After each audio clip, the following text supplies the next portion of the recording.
Pada tahun 2024, persentase kemiskinan ekstrim di Kota Palembang terus menurun.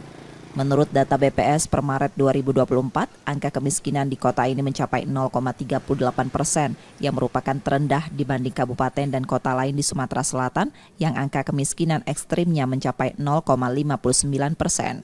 Pemerintah Kota Palembang mengakui bahwa peningkatan kualitas dan keterampilan tenaga kerja merupakan salah satu solusi utama untuk mengurangi kemiskinan di kota ini. Selain itu, mereka juga menjalin kerjasama dengan negara lain untuk meningkatkan peluang kerja bagi penduduknya.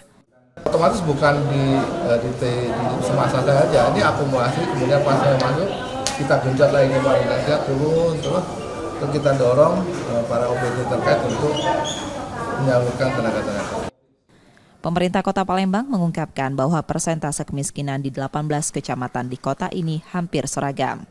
Nur Muhammad, Kompas TV, Palembang, Sumatera Selatan.